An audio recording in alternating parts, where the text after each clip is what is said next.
భార్య చెప్పింది భర్తకి, ఎట్టన్నా పోయా ఆ గుంపు వస్తున్నారు, ఆ గుంపు ఏదో ఒకటి అడుగుతారు, వచ్చిన కాడు నుంచి ఆడున్నాయాడా ఎటన్నావు, నువ్వు మొహం తప్పించావు, నువ్వు మొహం తప్పించావు అంటే అన్న ఇయ్యొచ్చు కానన్నా మళ్ళీ ఇయ్యరన్నా, అది వచ్చింది గొడవ. సాయం చేయొచ్చు కానన్నా తీసుకుంటారు, పొందుతారు, కానీ మళ్ళీ ఇచ్చేయరన్నా. నేను చెబుతున్నా, 10,000 వానికి అవసరం ఉందనుకోయా, 10,000 వానికి అవసరం ఉందనుకో, 10,000 ఇచ్చి వాడికి సాయం చేయమని దేవుడు చెప్పలా. నీ శక్తి కొలది, నీ రక్త సంబంధికి ముఖం తప్పించకుండా వాని ఎదురుపడి వాడు 10,000 అడిగాడు అనుకో, వాడు బాబా నా దగ్గర 500 ఉందిరా, ఈ 1000 ఉంది తీసుకో, మళ్ళీ ఇవ్వకపోయినా పర్వాలేదు అని ఇచ్చాయి. ఇప్పుడు 500 వేయి నాకెందుకు, నాకు వద్దులేపో అంటే వాడికి తప్పు. ఎంతో కొంత నా రక్త సంబంధి కాబట్టి కదా ఈ 1000 అన్న ఇచ్చాడు, మళ్ళీ నాకు ఇవ్వద్దులేరా, పో వాడుకోపోరా, దేవుడు నిన్ను దీవించిన నాడు నాకేదో సాయం చేయొద్దు కానీ పోరా, ఈ 1000 ఉంది, అది ఎక్కడన్నా మిగిలింది చూసుకోయ్యా, నా రక్త సంబంధివిరా, నేను చేయదగ్గ స్థాయి ఇదేరా, నా స్తోమత ఇదేరా అని ఇవ్వు నాయనా. లేదా 2 ఏళ్ళు ఇవ్వు నీ శక్తి కొద్దీ. నువ్వు 10 ఏళ్ళు ఇవ్వాలి అవసరా, అడిగి మొహం తప్పించాల్సిన అవసరంలే. నువ్వు మొహం తప్పిస్తే కేసు రాస్తాడు ఆడ. స్తోత్రం. ఏమైనా అర్థమైంది నేను చెప్పింది? మొహం తప్పిస్తే కేసు. మొహం తప్పించకుండా నువ్వు 10,000 అడిగింది 1000 ఇవ్వు, ఇంత సాయం అడిగితే ఇంత చెయ్యి.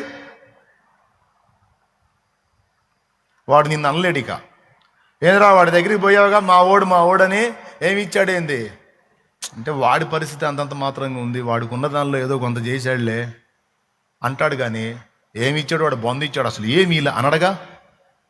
ఈ 1000 ఏం చేసిద్దో తెలుసా, వాడు నోరు కట్టేసిద్ది. స్తోత్రం. వాని హృదయంలో స్థానం ఉంటుంది. కష్టకాలంలో నేను ఆశ కలిగి పోయినప్పుడు నాకు ముఖం చాటేయకుండా నాకు అంత సాయం చేశాడు రా పాపం. వాడు తన బిడ్డలకు కూడా చెప్పుకుంటాడు, ఫలానోడు కష్టకాలంలో నేను వెళ్ళినప్పుడు నా రక్త సంబంధిరా, వాడు నా బాధను ఎరిగి నా అవసరత తీర్చాడని. నీ దగ్గర స్తోమత ఉందనుకో సాయం చేయి, లేదు నీ శక్తి కొలది చేయి, కొంతే చేయి. తన బిడ్డలకు చెప్పుకుంటాడు, ఫలానోడిని మర్చిపోవద్దయ్యా, నా ఆపదలో ఉన్నప్పుడు నాకు ఇంత సాయం చేసి పంపించాడురా, నాకు అన్నం పెట్టాడురా, నాకు బట్టలు ఇచ్చాడయ్యా, నాకు చెప్పులు ఇచ్చాడయ్యా.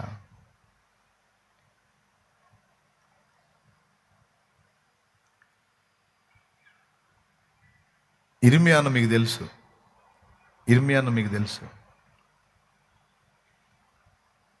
నిధించాడు మాచర్ల ఇర్మియా అన్న. ఎంతమందికి తెలుసు ఇర్మియా అన్న? రంగు రంగుల ఆకర్షణలే ఆశపడకు ఈ లోకం కోసం, లోకమే అరణ్య భూమిరా, మనసులేని మనుషులే నిద్దురలో నా రంగుల లోకం చూశావా, మాయలోకపు ఛాయలన్నీ నిజమని భ్రమశా, యాకోబు బావి కాడ యేసయ్యను చూశానమ్మా, ఎండవేళ ఎంతో అలసి ఒంటరిగా ఉన్నాడమ్మా. ఈ పాట రచయిత ఆయన నన్ను చాలా ప్రేమిస్తాడు, తరచుగా నా దగ్గరికి వచ్చేవాడు, ఇక్కడ నిలబడి వాక్యం చెప్పిన అనుభవాలు కూడా ఆయనకు ఉన్నాయి, వేదిక మీద పాటలు పాడిన అనుభవాలు ఆయనకు ఉన్నాయి, వీడియోలు మస్తు ఉన్నాయి మన దగ్గర. దేవునికి స్తోత్రం. వాళ్ళు ఎత్తే కదా, మరి నేనేం చేసేది? ఇప్పుడు నేను ఇర్మియా అన్న అనగానే డింగమని పాపం వాడు తేవద్దు, తేని తెస్తాడు, కూటం అయిపోయేటప్పటికి ఎప్పుడో ఎత్తాడు మన ఆనందం కోసం. ఒకసారి వచ్చాడు ఆయన, వచ్చినప్పుడల్లా అన్న ఖచ్చితంగా సెట్ అవుతాయి నా బట్టలు ఆయనకి, చక్కగా ఇక ఒక జత బట్టలు వేసేసుకుంటాడు, సంతోషంగా వెళ్ళిపోతాడు. ఒకరోజు ఒట్టి కాళ్ళతో వచ్చాడు, ఒట్టి కాళ్ళతో వచ్చాడు, చెప్పులేయన్నా అన్నాడు. లేవయ్యా తెగిపోయినాయి అన్నాడు. నా చెప్పులు ఇచ్చా, కరెక్ట్గా జరిగిపోయినాయి చెప్పులు, కొత్త చెప్పులు ఇచ్చా. ఓ జత మీలాంటి తల్లో తండ్రి తెచ్చి నాకు ఇచ్చారు, అవి కాస్ట్లీ, 1,500 1,800 ఉన్నాయి జత. అప్పట్లో అలా ఇచ్చేశా. అయ్యా నువ్వు వేసుకునే నాకెందుకు అయ్యా వద్దులే అన్నాడు. కాదు వేసుకో, నువ్వు మళ్ళీ ఇంటికి వెళ్ళాలి, ఎట్ట వెళ్తావు, ఒట్టి కాళ్ళతో వెళ్ళి వేసుకో, నాకు చెప్తే ఏసా ఇస్తాడులే ఎవరో ఒకళ్ళు కార్యం చేస్తాడులే దేవుడు, నేను కొనుక్కుంటాలే, నువ్వు వేసుకొని పో అన్న. మారు మాట్లాడుకోండి వేసుకుని పోయాడు.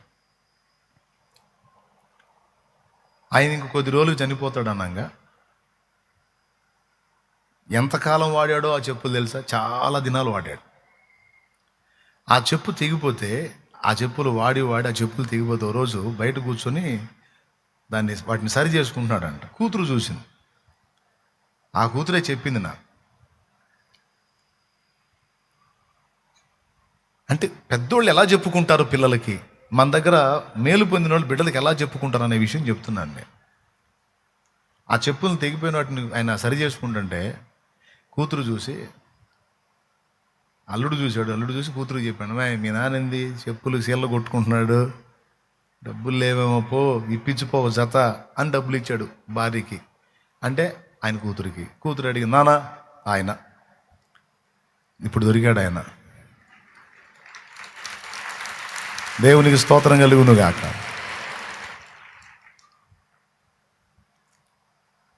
నానాలే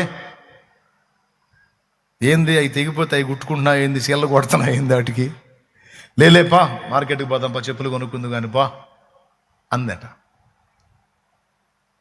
ఆ కొట్టేవాడు ఆపి పైకి చూసి, చెప్పులు కొని పెడతావమ్మా, చెప్పులు నాకు వద్దులే అన్నాడంట.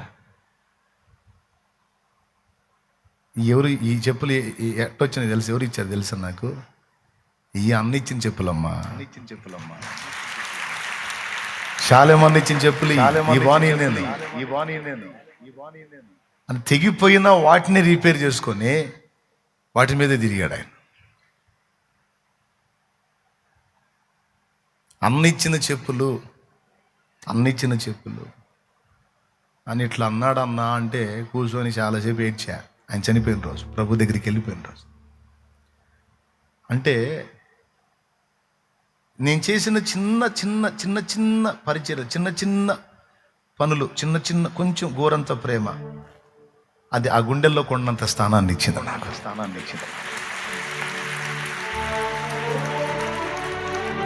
మనం అనుకుంటాం ఇదేముందిలే అదేముందిలే అని, కానీ మనం చేసే చిన్న సాయాలు, అది మాట సాయం కావచ్చు, అంత ధన సాయం కావచ్చు, వస్త్ర సాయం కావచ్చు, పట్టెడు అన్నం కావచ్చు, ఒక ఓదార్పు మాట కావచ్చు, కృంగినప్పుడు దగ్గరికి తీసుకొని ఆదరించిన అనుభవం కావచ్చు, ధైర్యం చెడిన వేళ ఊతమిచ్చింది కావచ్చు, మన పిడికిలి విప్పి అంత సాయం చేసింది కావచ్చు. ఆ హృదయాలు అలా ఉండిపోయింది.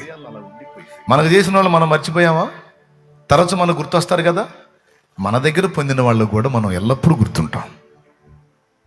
మనం చేసే చిన్న సాయాలే, ఆ చిన్న సాయాలే వాళ్ళలో ఎంత జ్ఞాపకంగా ఉన్నాయో చూడు. ఆ చిన్న సాయాలు చూసి కూతురికి, 3 కూతుళ్ళు ఆయనకి ఏం చెప్పుకున్నాడు తెలుసా? మీ అమ్మ పరిస్థితి అటో ఇటో ఉందమ్మా, మీ అమ్మకి ఏదన్నా అవి దేవుడు తీసుకుంటే నేను ఇంకా మీ దగ్గర ఉన్నాను, ఇక్కడ ఉన్నాను, నేను నేరుగా అన్న దగ్గరికి వెళ్ళిపోతాను, నేను అన్న దగ్గరే ఉంటానని చెప్పుకున్నాడు కూతురు. కానీ ఆ ఛాన్స్ నాకు దక్కలా, వెళ్ళిపోయాడు ఆయన. చిత్రం ఏంటంటే భార్య ముందు పోయేదంటే భార్య కంటే ముందు ఆయన వెళ్ళిపోయాడు. ఆయన వెళ్ళిన వారానికో 10 రోజులకో ఆమె వెళ్ళిపోయింది. భార్య భర్తలు ఇద్దరు ఒక 2 వారాల వ్యవధిలో వెళ్ళిపోయారు. మంచి భక్తుడు, ఆత్మీయుడు, మోసపోయినవాడు, గాయపరచబడినవాడు, గుండె నిండిన వేదనతో యేసయ్యని పాటలలో మహింపరుచుకున్నవాడు.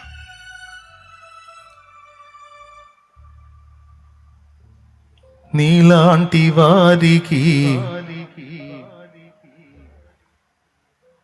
నీడనివ్వదే,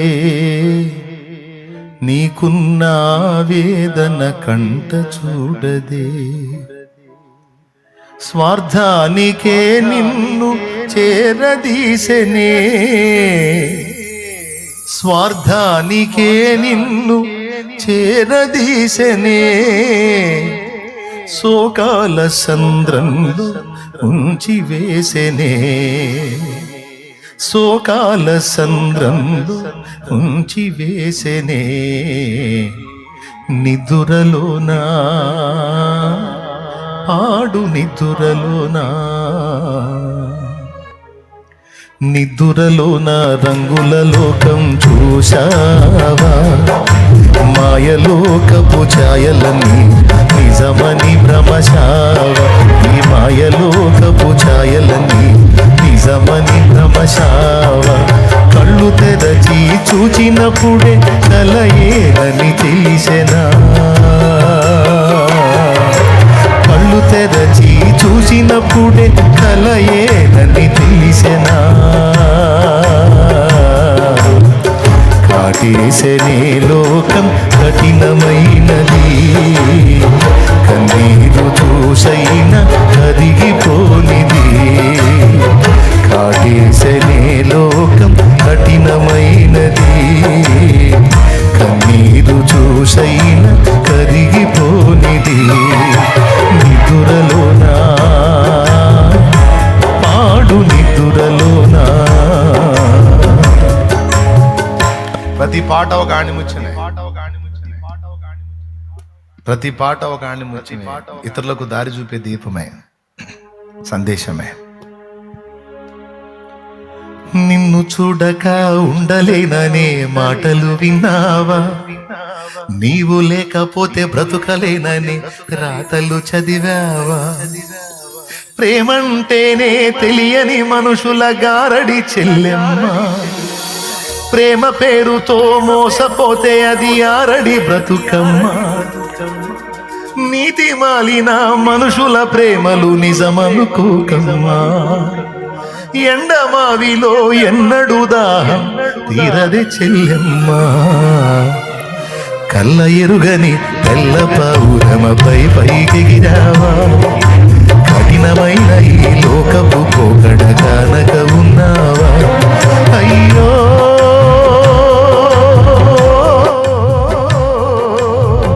పావురమా,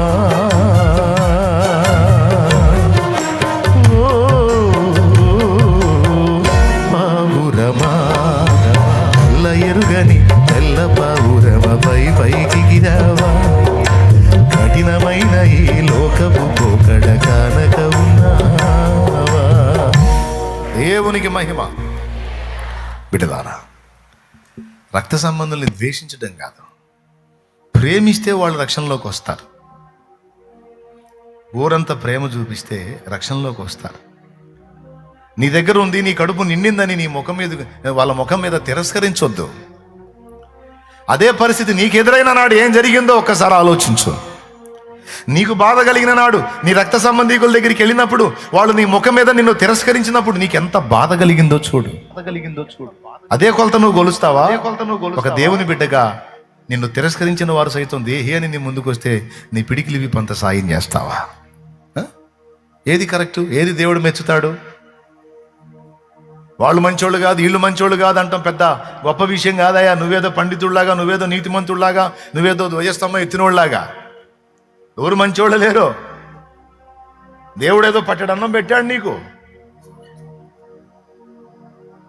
బయటవాడు కానీ ఇంటివాడు కానీ నువ్వేదో అంత సాయం చేస్తావు, ఆకలి తీర్చుకుందామని వస్తే వాని ముఖం మీద నువ్వు తిరస్కరించటం, దూషించటం, తేలిగ్గా మాట్లాడటం, అవమానపరిచి పంపించటం ఎంత తప్పు. బిడలారా, మీరు ఎప్పుడు అట్లా చేయొద్దు. నా దేవుడు ఇష్టపడ్డాడు దాన్ని. నా దేవుడు నిన్ను ఆశీర్వదించి నీకు అంత సాయం చేశాడా? నీ రక్త సంబంధికి నీ ముఖం చాటయ్యొద్దు, నీ ముఖం చాటు చేయదు. ఎదురుపడు. 10,000 అడిగితే 1000 నీకున్న దానిలో, లేదు మొత్తం ఇవ్వగలిగే స్తోమతుంటే ఇవ్వు, సాయం చేయి, ఆదుకో. బిడ్డకి చెప్పుకుంటారు, రేయ్ నేను ఆకలిని పోతే అన్నం పెట్టాడు రా, బట్టలు చినిగిపోయిపోతే నిలువున కూర్చోబెట్టి కుట్టించి నాకు దొడిగిచ్చి పంపించాడు రా, లేమిలో నేను పోతే నాకు సమృద్ధినిచ్చి పంపించాడా, ఓ పిల్లలకు తీసుకొని పని పంపించాడా, ఎప్పుడు పోయినా నాకు సాయం చేశాడు మహానుభావుడు. ఇప్పుడు బాధలో ఉన్నాడంటారా, మీరు సాయం చేయాలా అని చెప్తాడు, తన బిడ్డలకు చెప్తాడు. ఆయన ఎప్పుడు చులకం చేయొద్దురా, మనకెంతో సాయం చేశాడు. బయటోడే చెప్పినప్పుడు రక్త సంబంధి చెప్పడా? కాబట్టి బిడ్డలారా నేర్చుకోండి, యేసయ్య నేర్పుతున్నాడు. రాసుంది అక్కడ. నేను చెప్పానా? నా సొంత మాటలు ఏమని చెప్పానా? లేదు, అక్కడ రాసుంది. తల్లిదండ్రులకైనా తోడబుట్టిన వారికైనా నీ రక్త సంబంధికులకి, నీ తండ్రి సంబంధులు, తల్లి సంబంధులు, నీ ఎముకనంటిన వారికి నువ్వు చేయదగ్గ సాయం, కనీసం పలకరింపు, అంత ప్రేమ.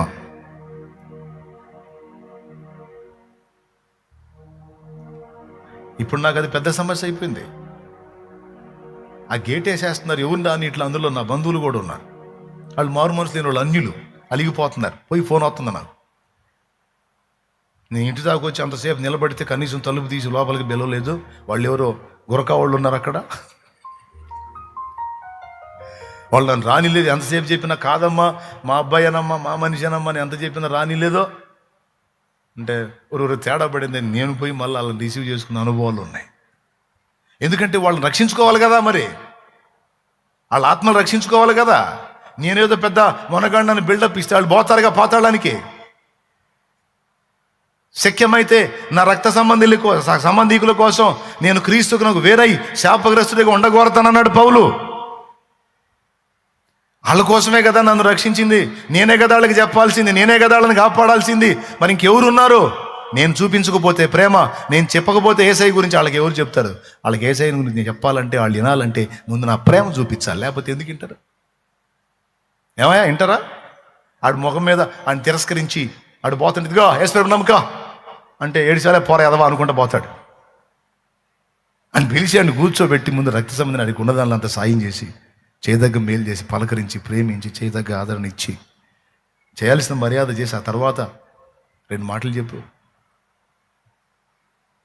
ఎంత బాగా ప్రేమించావురా, ఎంత మంచి మనసు ఉందాయా నీకేనాడు నన్ను అన్నారు.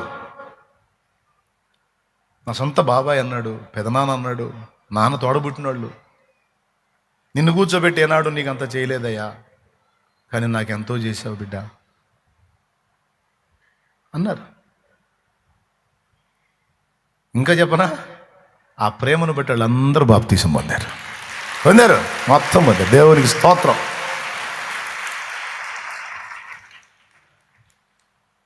కొండలోనే కదలకుండా ఉండాలి అబ్బాయి అన్న. యాడ్ నుంచి వస్తారు, ఏంది యాడ్ నుంచి వస్తారమ్మా? ఉన్నదాన్ని నలుగురికి సాయం చేయాలి. ఓకే, సరే మ్యాటర్ అక్కడ ఆగిపోయింది. కిందకి వద్దాం.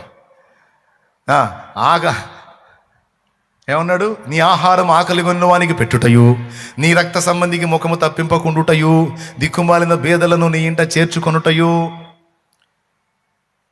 దిక్కుమాలిన బేదలు అంటే అనాథలైన బేదలు, వాళ్ళకి ఎక్కడా లేదు అవకాశం. నువ్వు కూడా చేయొదిలేస్తే వాళ్ళు చచ్చిపోవటమే. గవర్నమెంట్ హాస్పిటల్కి చేర్చారు ఒక ముసలమ్మని. ఒక ఓల్డేజ్ హోమ్లో 15 ఏళ్ళు వంట వండి పెట్టింది ముసలాళ్ళకి. ఆమెకి ఏం జబ్బు వచ్చిందో తెలియదు, నడుం దగ్గర నుంచి కాళ్ళు పడిపోయిన చచ్చి వచ్చేసింది. ఏమన్నా చెప్పమంటారా, ప్రార్థన చేయమంటారా? చెప్పమంటారు, ప్రార్థన చేయమంటారు. ఇబ్బంది లేదుగా. అది మీరు వద్దన్న నేను చెప్తా లేదు, ఎందుకంటే నేను చెప్పకపోతే ఎవరు చెబుతారు? మీకు చెబుతా. నడుంలా చచ్చి పడిపోయింది.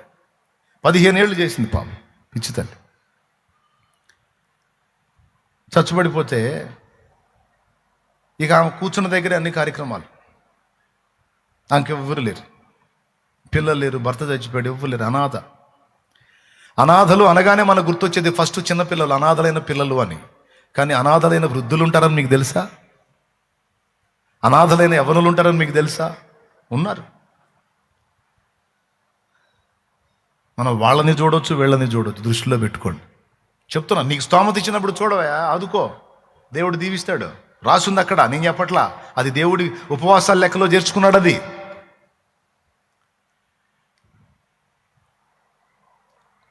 ఆ ఓల్డ్ ఏజ్ హోమ్ కాంపౌండ్కి ఒక పరదాట దిగేసి, ఆ పరదా కింద నులక మంచం వేసి ఆ మంచంలో కూర్చోబెట్టారు.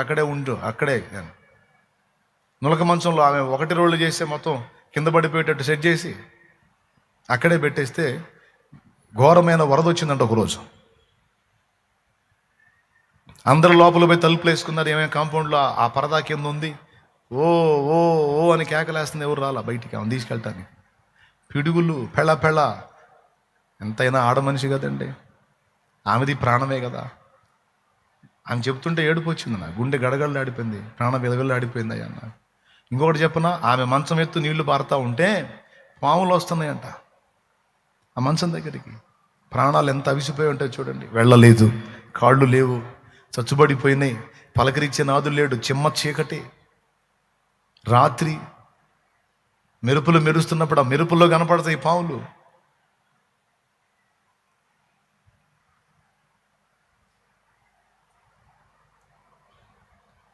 కేకలేసి అరిసి మొత్తుకున్న పలకరించే దిక్కు లేదు. చివరికి ఆమెని తట్టుకోలేక వాళ్ళు తీసుకొచ్చి గవర్నమెంట్ హాస్పిటల్లో చేర్చి వెళ్ళిపోయారంట. గవర్నమెంట్ హాస్పిటల్లో చేర్చి వెళ్ళిపోతే ఒక నర్సు, మీలాంటి తల్లి, ప్రేమ కలిగిన తల్లి, 3-4 రోజులు 5-6 రోజులు వైద్యం చేసి పంపించేసేయాల. వాస్తవంగా నెల రోజులు పెట్టుకుంది ఆమెను అట్లనే, ఏవో సాగులు చెప్తా, నెల రోజులు పెట్టుకుంది. హాస్పిటల్లో అరిశారు, ఏంది ఆమెను ఎక్కడే ఉంచేటట్టున్నావు, నువ్వు వైద్యం చేయాలి, పంపించేయాలి, ఏంటి నువ్వు అని చెప్పని ఆమె క్లాస్ ఇస్తే ఆమె ఆలోచనలో పడింది. పెద్దమ్మా, నేను ఈడ చూడాది కాదు పెద్దమ్మా, నా ఉద్యోగం ఊడేటట్టుంది, నువ్వు గిట్టని వెళ్ళిపోవాల్సిందే, నీకెవరు లేరా అని అడిగాను. ఎవరు లేరమ్మా, నాకు నువ్వు గిట్టని వెళ్ళిపోవాల్సిందే పెద్దమ్మా. అమ్మా, నెల రోజులు నన్ను చక్కగా చూసుకున్నాను బిడ్డలాగా, ఒక్క సాయం చేస్తావా అందంట ఆ ముసలమ్మ. చెప్పు అంటే, నన్ను ఏం చేయొద్దమ్మా, ఒక ఆటో మాట్లాడి ఆటోలో నన్ను ఎక్కించుకొని అటు గణపారం వాక్ కానీ ఇటు ఓగేరు వాక్ కానీ పారుతుంటాయి కదా, ఆ పారే నీళ్ళ ఒడ్డున నన్ను వదిలిపెట్టమ్మా చాలు నాకు అన్నట్టు. పారే నీళ్ళ ఒడ్డున నన్ను వదిలిపెట్టమ్మా, నాకు ఒక్క సాయం చేయమ్మా అంటే ఎందుకు అడిగిందో తెలుసా? దూకటానికి. అప్పుడు ఎవరికి బరువు కాకుండా వెళ్ళిపోతాగా, ఒక్క సాయం చేయమ్మా. ఆమె గుండె కదిలిపోయి, నేను ఇక్కడ ఉంచితేనేమో నా ఉద్యోగం పోయేటట్టు, నీళ్ళు అరుస్తున్నారు హాస్పిటల్లో యాజమాన్యం, ఏమేమో తీసుకెళ్ళి వాగొడ్డును వదిలిపెట్టమంటుంది, వదిలితే చచ్చిపోయింది, అన్యాయంగా దూకిద్ది, ఎందుకంటే నడవలేదు.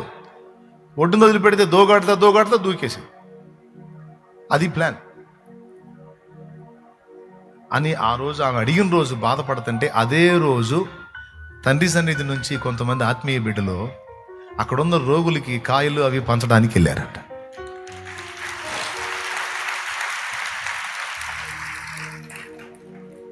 పంచడానికి వెళ్తే,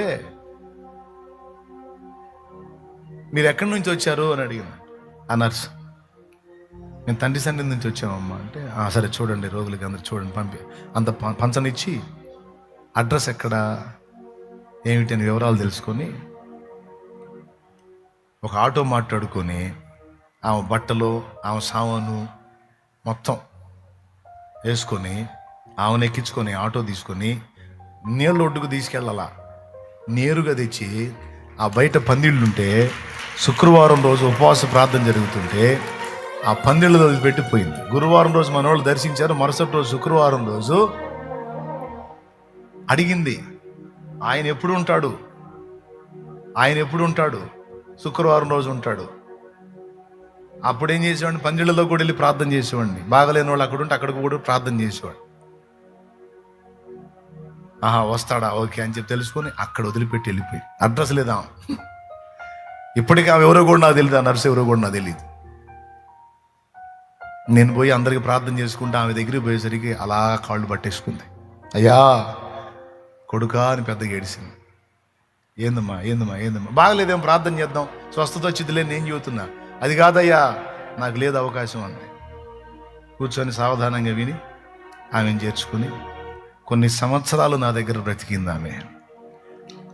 ఈ మధ్యకాలంలో ప్రభు దగ్గరికి వెళ్ళిపోయింది.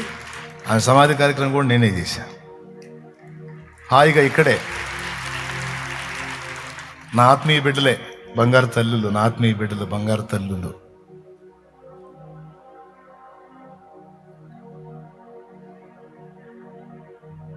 ఆమెకి ఎత్తుపోశారు. వాళ్ళ తల్లి కాదు, వాళ్ళ అవ్వ కాదు, వాళ్ళ అమ్మమ్మ కాదు, నాయనమ్మ కాదు.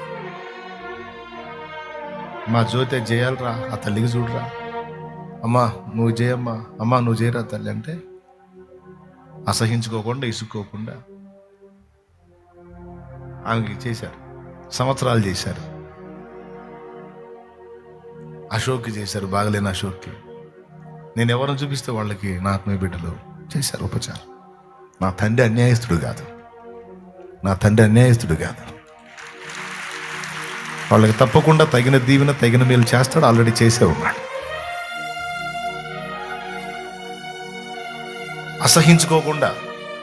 అసహించుకుంటే ఉండేది కదా, చచ్చిపోయేది. సంవత్సరాలు బతికింది. నేను పోతే పట్టుకుంటుంది, అయ్యా ఇదిగో ఈ చెవులు ఇది తీసుకో.